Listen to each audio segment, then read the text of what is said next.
Hey guys, what's up? It's Nicole. Welcome back to my YouTube channel, Real Talk Recovery, where we talk about recovery from addiction and I share my life with you. Today, you guys, for those of you guys that are just tuning into my channel and you've never seen me before, welcome. I'm really, really glad you guys are here. I'm glad you guys are taking the second or the moment or the hour, however long you're going to stick with me to check out my videos and see what we're all about here on Real Talk Recovery. For those of you guys that are new, I am all about that recovery life. I am all about helping people who struggle with the disease of addiction find a way out. No matter what that is, I support multiple pathways to recovery. My personal pathway that I've chosen is I do utilize maintenance medication and I work a 12-step program. And that has really, really helped me so much. I document my journey on Suboxone, and on my taper, I'm currently down from 12 milligrams of Suboxone to 2 milligrams of Suboxone. And for me, that's like a big deal. So if you guys need support and you want to come hang out with me over here on Real Talk Recovery, I highly recommend it. I know I might be a little biased, but I really think you guys will enjoy it. One of the things that we've been doing since this whole COVID-19 coronavirus, I have been starting to facilitate recovery support group meetings every single night here on my channel at 7 p.m. Central Standard Time. The reason why we're doing that, you guys, is because nobody can get together, okay? NA is closed, AA is closed, all A's are closed. Like, you can't be congregating in a space because of this virus, and it's dangerous. So I saw the lack of meetings and, people weren't able to get to the fellowship. So I thought, why don't we bring the fellowship to ourselves? And so we have been doing this. This is our second week for live streaming every single day at 7 p.m. Central Standard Time. And y'all better give it up for me because I'm tired. 7 o'clock every single night. By the time 7 o'clock comes around, you guys, I'm like, do I got to? But you know how it is when you go to a meeting and you didn't want to go in the first place, but then you go and you're like, damn, I'm so glad I went. That's how I feel every time I come on and do these meetings with you guys. I'm always like really happy that I decided to do it. So without further ado, I'm going to bring Brian on from SoberTube, and I hope you guys will enjoy his story. So get ready. I'm going to click him on the live with us right now. Hey, can you hear me? I hear you. Can you hear me? It's amazing. Wow, good stuff. Isn't this cool? Finally, I'm so happy. I know. I'm excited too. So what's going on with you? First of all, how are you holding up being on quarantine and staying in the house, all that stuff? I'm okay. As an addict in recovery, I've been through worse, so this is not terrible for me. I feel like we're resilient, us addicts in recovery, and this is not like totally terrible, although I do get bored here and there. Yeah, that's what I was saying the other night. I was like, we are not going to let a little virus take us out. We've been homeless. We've lived under bridges. Remember when we used to have to hustle to get our fix every single day? Exactly. So I've been telling everybody, they're like, how you doing? You okay? And I'm like, I've been through some tough stuff. I can get through this. I got to wash my hands. I have a house. It's better than being homeless and cracked out and strung out. Oh my God. This is a perfect time, I was saying, for people to get sober and to like chill inside with their families and stay, close to the people that love you, that can support you while you're going through like withdrawal or whatever, stay at home and have that family support. And because you can't really go anywhere. I don't know. I'm not in the game anymore, but I can't imagine. Well, I'm sure there's lots of heroin dealers and drug dealers out there still, but I think there might be a shortage, because of this whole virus and everything. Yeah, it would definitely be a hard time to be an addict right now, to have your addiction alive while being stuck in the house with your entire family. I think that's the time where people would be like, whoa, what's going on here? We didn't even see how bad this was. Right. Well, I know that you just celebrated 10 years sober. Almost, like April 4th. So I'm April. Okay. Well, hope you make it those 3 days. I hope you make it. I hope so. I know you're going to. You're about to celebrate 10 years sober. Amazing. Will you share with everybody? Okay, like you know the deal when you give us a lead at a meeting, how you tell them what it was like before you got into your addiction, what it was like during your addiction, and what your life is like now.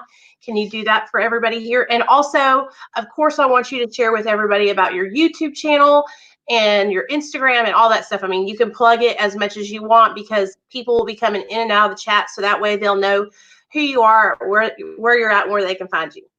Awesome. I'm going to give you a short version of a really long story. My name is Brian. I'm an addict in recovery. My sober date is April 4th, 2010. I have a YouTube channel called SoberTube. You could just look up SoberTube anywhere and you'll find me. And my Instagram is SoberTube TV. I am 37 years old. I got sober when I was 27. I'm really excited to celebrate 10 years sober, and it's a miracle. I cannot believe that I'm actually saying that. I've been looking forward to this anniversary. But I grew up really poor in a rich neighborhood, which was bizarre because I was surrounded by rich people, but I was poor. So immediately I felt, wow, I don't fit in with any of these people. And I was bummed out. And my dad was an alcoholic. My lights were always getting turned off.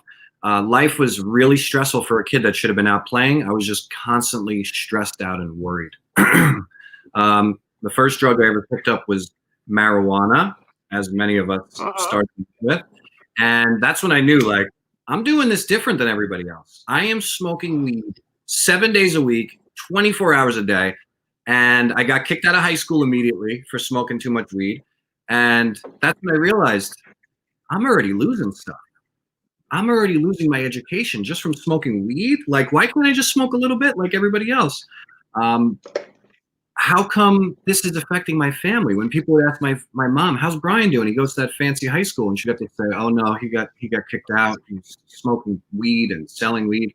My addiction so quickly was taking things from me and hurting people. And I never realized that until I got sober, how my addiction affected other people. I got out of high school.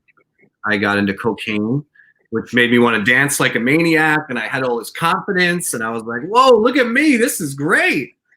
But, yeah, you know, I can relate to that. Right. But then I couldn't fall asleep. So I got into Xanax. So there goes the Xanax thing. I always say this to people. It was fun at one point using drugs. Then it was fun with problems. And then it became all problems. It was just a nightmare.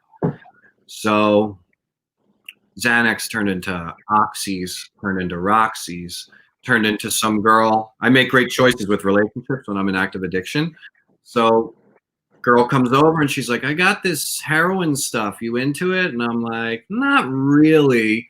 But then I saw her do it and pass out and like OD kind of. And as a maniac, I'm like, that's got to be really good, you know? I know. Isn't that so crazy how we do that? When you say it now and I'm sober and I'm listening to you, I'm like, why did I think that was okay to do that? Well, I'm like, that looked good. So yeah, she woke up, luckily. She smoked my last cigarette, and that was a bummer as well. And damn her. No. So I decided to do heroin, and I loved heroin more than I loved that girl, and I really liked her, to be honest. And you know, I never blamed her for my addiction. She's made amends for teaching me how to do heroin. That girl, she's a great person inside. And she brought crack to my house a couple weeks later. And once again, you have these moments in your addiction where you go, am I smoking crack? Am I shooting heroin? How did this happen? How do we get here? You know, and that's when the fun's gone. Your mom and dad are afraid of you, and your family's protecting yourself, and I'm stealing and lying and cheating, and my business is gone, and I'm done. And you know, it's not about the heroin and the crack. It's not about the pot, or it's not about all the cool, funny stories we do, and me getting alcohol poisoning at my sister's wedding and ruining it. It's about, I was so destroyed on the inside that I wanted to feel better, and drugs were my solution. You know, they fixed that thing I had in me. But I couldn't do drugs or alcohol without destroying my life and blowing up everyone else's lives, you know, and I know you can relate to that. We've done some stuff. So I did things the wrong way. I had an intervention. They sent me to detox. I sat in detox, fell in love.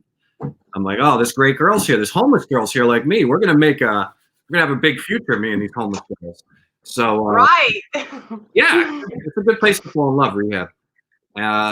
People died, and people died in my life that I met in rehab, and I was abstinent for 60 days. Some girl texts me and she's like, I got oxys and crack. You want to hang out? I'm like, absolutely. Being dry sucked. I had no recovery. I was just dry. And I did more damage in that relapse in 60 days than I did in 9 years of using drugs and alcohol. I got in trouble with the law. I stole, robbed my family. I would break into my family's house and then tell them I think someone broke into their house. And they'd be like, well, the neighbors watched you do all this, so you're not pulling one over on us. Yeah. Stole from my nieces and nephews, like piggy banks, $2. I tried to sell a broom at a thrift store. They don't buy those at the thrift shop, apparently. I've been there. I don't think it was a broom, but I've totally like brought stuff into pawn shops that like had no value. Yeah. It's what's crazy is that that's normal for us. Everyone says, oh, the insanity. No, this is what we do. This is normal.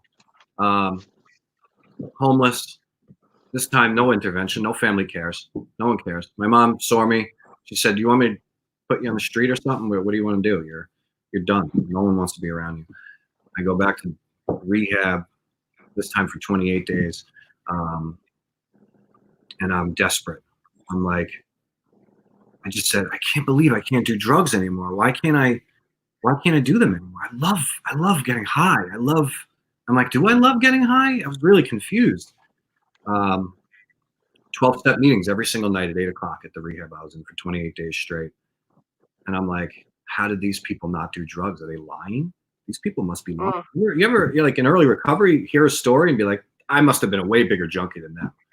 99% of the time it was like when I would hear somebody saying that they were sober and they've got 5 years, 6 years, 10 years or whatever, I was like, they've got to be doing something else that nobody else knows about. Like they're getting high when they leave the building, Right. So in my head, I felt that sobriety must be every day fighting a battle to not get high, because I always wanted to get high. And even when I didn't want to, I did it anyway. So I'm like, man, that must be really hard. They must have some big sober muscles. And I was introduced to the 12 steps. And I like the stories. I like the guys that came in and cursed a little bit, made me laugh, and I love H&I. It's a big part of my life. And I get out of rehab and I go to a meeting because I had nothing else to do. I was living on the couch. And I noticed that there are good meetings and bad meetings. And I made this smart choice. I said, I think I'm not going to go back to the bad meetings. I'm going to go to the good meetings. And I saw that there was good people in recovery and people that weren't super serious. And I wanted to stay there. I was desperate. I was like, I'm going to go here. I want to stay alive. Didn't think it was possible, but I was open to suggestion. I had been planted a seed that this 12-step cult must work, right? Right. I thought it was a cult. I thought it was a church. I'm like, all right, I guess I'm joining a church. I got a home group. I got a commitment. I got a sponsor. This guy walked up to me and goes, if you don't get a sponsor, you're not going to get sober, dude. And I'm like, thanks a lot. That's really motivating. I said, why don't you be my sponsor, guy? And he's been my sponsor for 10 years. It took 6 months for me to get through the 12 step. I immediately got a hospital and institution H&I commitment. And I would go in there and tell my story, and people would thank me and hug me and ask me for my number. A year later, I got off the couch. I started a business, and I made recovery like a big portion of my life. I got out of the nightclub business. I work in the field. I was able to become a godfather to my nieces and nephews who I wasn't allowed to be around. I was able to sponsor a ton of people. Nothing makes me feel better than seeing someone get sober and being 1/100th, just one little piece of helping them. And the way I stay sober today is hospitals and institutions, H&I. Every day I try and help an addict. Explain to some of the people that don't know what H&I is. Explain to them what H&I is and what you do when you go and do that, because some people might not know. Cool. So I'm the chairperson of Cocaine Anonymous here in Long Island. So I supply all the speakers to rehabs. So Monday and Tuesday nights, I go into a rehab and I give a speech about my recovery. I tell my story. I actually am a speaker at the rehab I went to, which is really cool. And you give people hope. You go in there, you make them laugh, you curse a couple times, you tell them all the crazy stuff you did. They're like, yeah, I did that 3 times last week, dude. And then Yeah. you tell them that, dude, guess what? This is the worst day of your life and the best day of your life. You're an addict and your life is about to get better. 2 things are going to happen when you get out of rehab. You're either going to get better or you're going to get worse. Which one do you want? How hard will you work? What are you willing to do? You know, people say, you know, I did all the crazy stuff for drugs. I stole, I lied, I cheated. I went to the bus stop. I went and crashed in quarters. Imagine putting all that effort into something good. Imagine taking the creativity we have, Nicole, and putting it into good stuff, you know? And 10 years later, here I sit, a guy that can pay his bills, a guy that has a relationship with his family. I traveled the whole world in sobriety. I've been to Hong Kong, Thailand, Egypt, Bali. I see all your videos and I'm like, damn, how did he go? That's really cool to me that you travel all over the place. Like, that must be so amazing to look back on your life and realize, like, I was doing heroin 10 years ago and now I'm in Egypt, you know? You know, I had this moment standing in front of the Great Pyramid of Giza and I wanted to cry. And the person that I was with is like, why are you so like emotional? I said, you don't understand. I'm a dead man walking. I'm standing in front of a pyramid. I don't even know how I'm here. I can't believe how grateful I am to the higher power that like got me through this work and I could finally do so. I couldn't even get on a plane, Nicole. I was so dope sick all the time. And to see the world has been, listen, I'm not telling you everybody, hey, get sober and go to Egypt. But for me, it was magic to be able to do these impossible things, to save, to earn money, and to go do something I really wanted to do and learn about the planet. My life is not perfect. I'm not perfect at sobriety. I'm not a big book thumper. I fuck up. You know, I mess up. I make mistakes. I've been not the perfect boyfriend at times, but I fix my wrongs immediately. I make amends to people. I live a far better life today than I always did. And, you know, I'm a work in progress. I'm 10 years sober. I am by far not the most perfect person in recovery, but I am grateful to be alive, Nicole. Yeah. Yeah. I mean, that's what I feel like, you know, having a platform like with you do on YouTube I do here. I all the time want to encourage people to like try doing things that they would have never done before. And one of the things I want to ask you about this, one of the things that I run into a lot with people is they think that the 12-step fellowships are cults and that they have to be religious to join them. And I used to be real hard on people, like, you have to join a 12-step fellowship.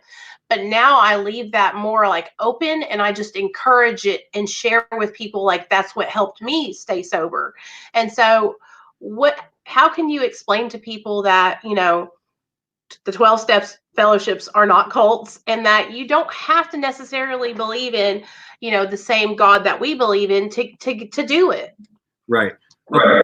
So first thing is I always tell people, all right, so you think the 12 steps is a cult, right?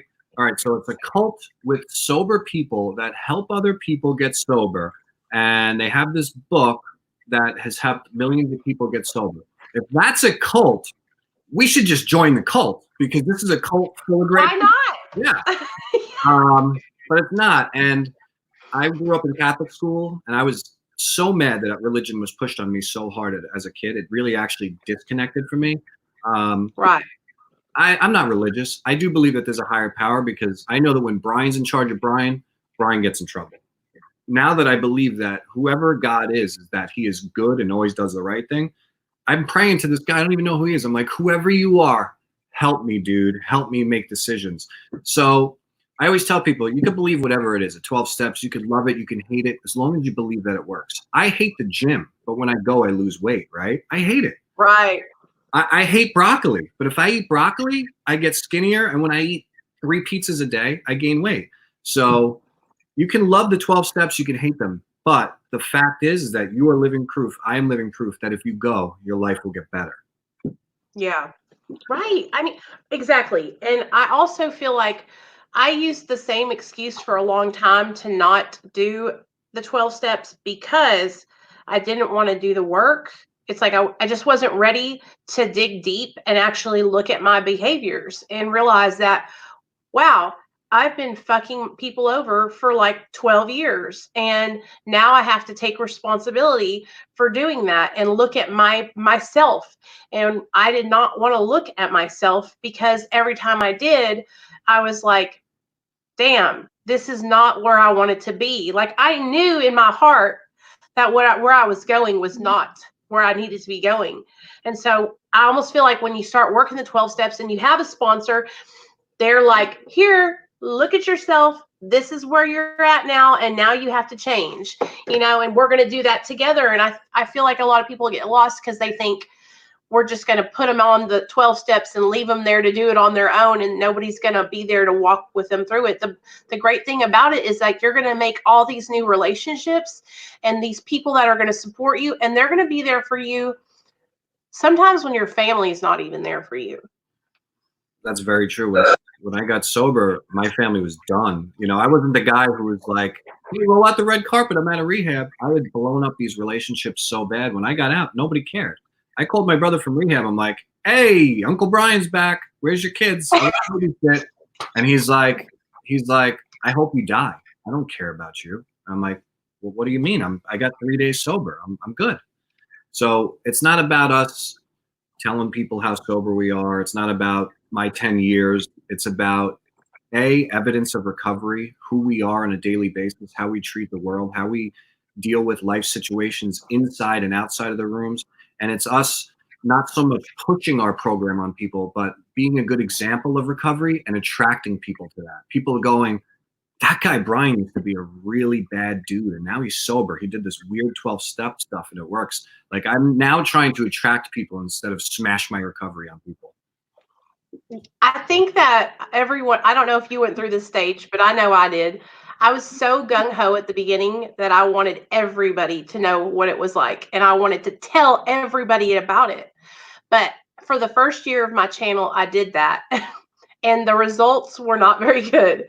I felt like I was turning more people away than I was pulling to my channel, And so I looked at my videos and I realized, you know what, you're being too aggressive. You need to calm down, And when I started doing that, people started hearing me. They were not hearing my message because all they heard was me preaching at them, I am so guilty of that. You have no idea. I'll come home after doing an intervention or a failed intervention. I'll turn on my camera and start yelling at my camera, and I'm putting it on YouTube and thinking like, oh, people are going to love this, And I'm this angry guy in recovery yelling about, and it's not anger because I'm mad. It's you're going to die, dude. Like, please, but I got to calm it down. It's been a roller coaster for me. It's hard. It's hard. And it's like I'm like trying to figure out, on social media, it's different because it's not like when we go into a meeting and people are there because they are there and they're looking for help and they're inside the meeting. A lot of people that find our channels, they might be just driving by, or maybe they're still in active addiction and they found our channels because they were Googling heroin, and they come through and maybe they just have like a little inkling of maybe wanting to change. And just the way our delivery is can either pull them in to make that change or push them away. You know what I'm saying? Yeah, it's true. Learn to be. I've really calmed down a lot. I've there's points in my recovery where I was dry. There's points in my recovery where I disconnected because of work. Work got really crazy. I started some businesses. I've learned now to this is going to sound ridiculous to some people, but I'm praying a lot for my higher power to just calm me down, to stop throwing sobriety around and just trying to be attractive with it, to make it attractive. And my YouTube channel, I'm so obsessed with editing that I don't put up enough videos because I like to spend so much time editing them and like a perfectionist. And I've recently learned I don't even know if anyone cares how much I'm spending 13 hours editing a video when I could just put one up in 20 minutes and deliver a good message instead of, changing the color for 30 times, you know, and that's addiction right there. I have a friend that's the same way, and she will not put up a video for 30 days because it's not perfect enough. And I'm like, when you're in your room and you're trying to edit it to perfection, think about it this way. There's people that are relapsing and dying because maybe they need your message. They need those videos to go up, and you're not, don't worry about what they look like. Like, you're sharing a message and people can relate to you, and they're looking for that. And one thing I wanted to ask you, and I know you're supportive of maintenance treatment because you're supportive of me, but I know, like, my channel and a lot of people here that watch my channel are on Suboxone or methadone, and they utilize that as a treatment with their doctor. And I just wanted you to share what your perspective is on that, and if you support it, all that good stuff. My pleasure. So I will not lie and say that I always supported it. I was put on methadone for 7 days. I got out of rehab. I was in a lot of pain and things were very tricky, and I'm glad I didn't relapse. And I didn't always support this stuff, and it's because I didn't know enough about it. And I've learned in the years through people like you, your evidence that it works. Look at your life. You are a Gary V gangster with your channel. You have proven to people that this stuff works. So I feel that if you're taking any medicine as prescribed and it's helping you, that you're a rock star. I think if you're taking any medicine not as prescribed, then it's not a sober lifestyle, and that's whether it's any type of medicine. Right. I've met a million people on Suboxone or methadone that are sober, and I'm so proud of these people. They are different people. I do think, though, someday it'd be great, hey, if we could all taper off and get there, but everybody's journey is not my journey. And I had a rocky road in the beginning, and if the doctor had given me Suboxone, I would have taken it. It's just I was put on methadone for a week, and honestly, it was very painful to walk out of rehab with my bones hurting and crying and sitting in a doctor saying, please help me not be in pain, but you can't give me narcotics because I'm a drug addict. I don't know what to do. They almost put me in a loony bin. Yeah. So I support your journey, Nicole. You have proven to me, and other people like yourself have proven to me, that I need to be open-minded, and I respect your recovery. You're killing it. Oh, thanks, man. I appreciate it. And here, I didn't used to ask people that have channels but I started asking people that have channels because, people here that watch my channel, they have been through situations where they've been pushed out of a meeting because they wanted to share and they were being honest. And I don't want that to happen to anybody that's here that feels safe on my channel. I don't want them to go to another channel and think, oh, Nicole recommended SoberTube, and then the next video you put out is like, Suboxone isn't sober. Get out of here. You know what I'm saying? Right. So I am super protective over all the people that are on my channel because a lot of them I know personally. A lot of them have text messaged me and called me and told me where they were at and what happened and why they're on the channel, and a lot of these people that are utilizing maintenance medication, their clinics are shutting down, they're giving them take homes, and they have no support. And so that's why we're doing the meetings every single night at 7, so that way everybody can come hang out and just hang out with us. But I know that when we're taught in AA, at least the way I was taught, was that in AA is that it's an outside issue, just we don't talk about it because it's an outside issue. You know what I'm saying? But what I also learned is that if you're taking a prescribed medication, no matter what it is, if you're taking it as prescribed, then that's all that matters, as long as you're taking it as prescribed. And I've ran into so many people that will say, oh, well, no, not with Suboxone. You can take anything else, but Suboxone and methadone, you can't claim that you're in recovery, basically. And then I'm like, well, what do you mean? Because I know plenty of people that are 20 years sober in AA, and they have a prescription for Xanax because they have anxiety. Right. It's and it's amazing to me that somebody could walk into a meeting who has changed their entire life and be judged because they're on a maintenance program. That's whoever does that to somebody is not spiritually fit and they're not doing the right thing. And you know what? The rooms are filled with people like us. We're not perfect. And You have to be open to change. I have changed my views on a lot of things about this journey that we're all on in recovery. I think, we have to learn how to be patient, kind, open minded, and understanding instead of judgmental and thinking that my program is perfect and throwing my views at people. What good does that do? Nobody wants to be in an environment where they're being attacked about what they're doing. And nobody wants to be confused and think that their doctor is ruining their sobriety by putting on something that's actually helping them, you know? Yeah. I am just so glad to hear you say that. Once I didn't believe in it or a support, but now I understand, because that's just the goal here, is just to help people understand that, if I promise, like, if I could have got out of treatment and stayed sober without being on maintenance medication, I promise I would have done it. You know what I'm saying? Like, of course I would have done it. That's all that I wanted for so long.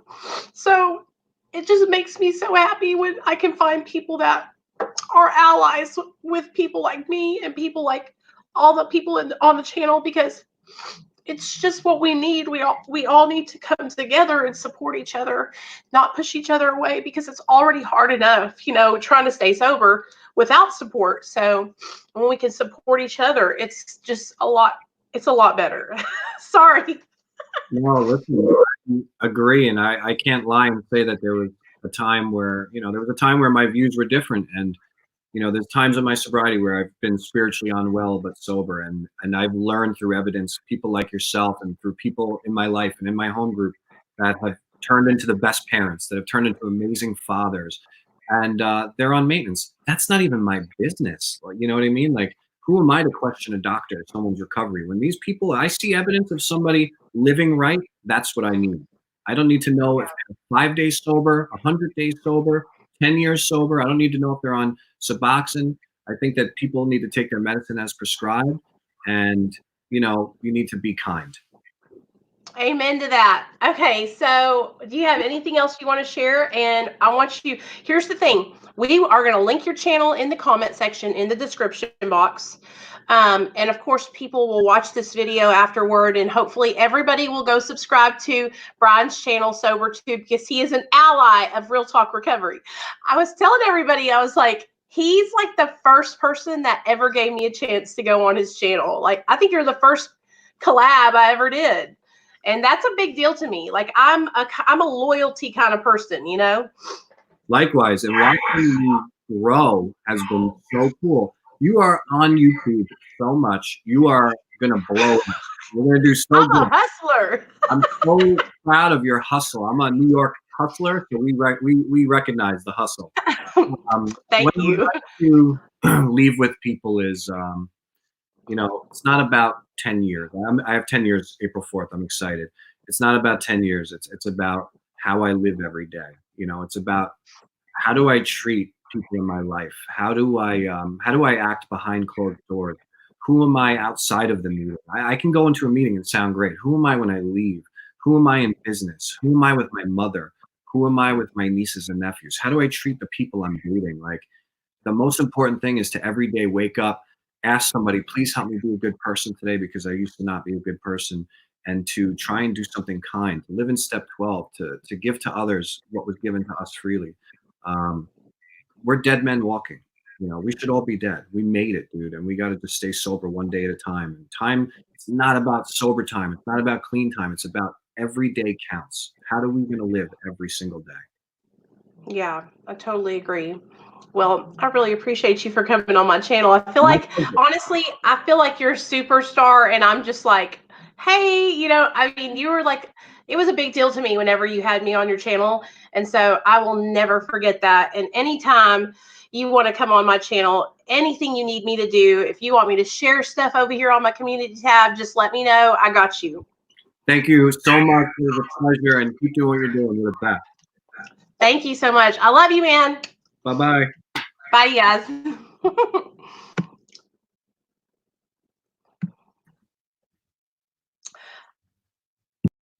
What did you guys think about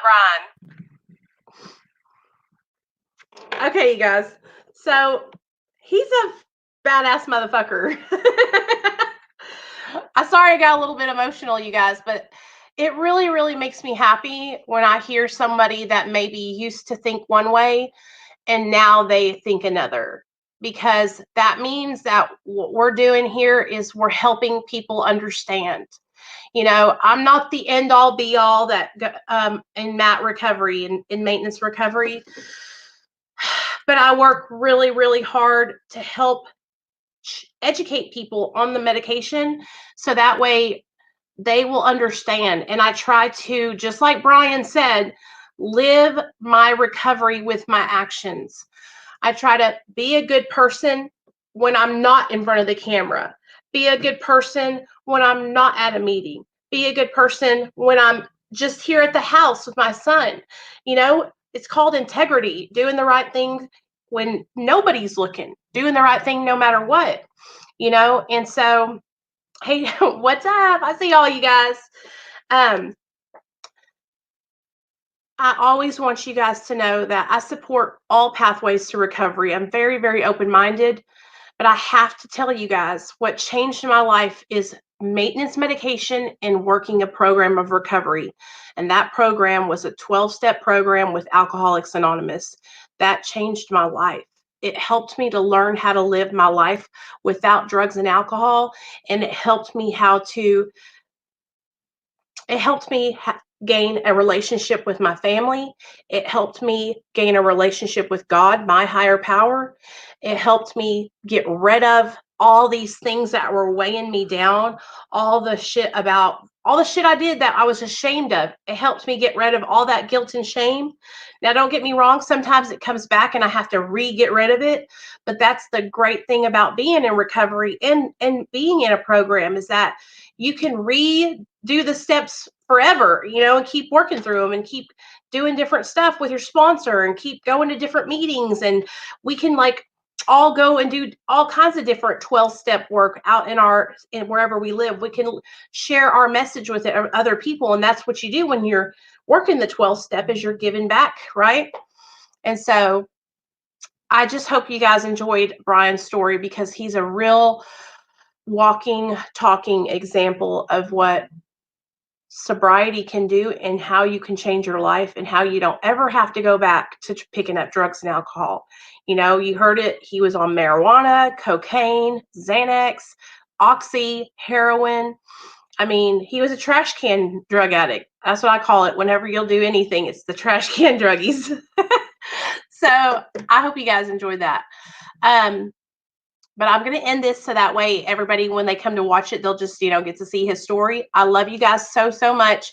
I hope you guys all enjoyed tonight's show. And I'll see you guys tomorrow night at 7 p.m. Central Standard Time. Okay? Love y'all.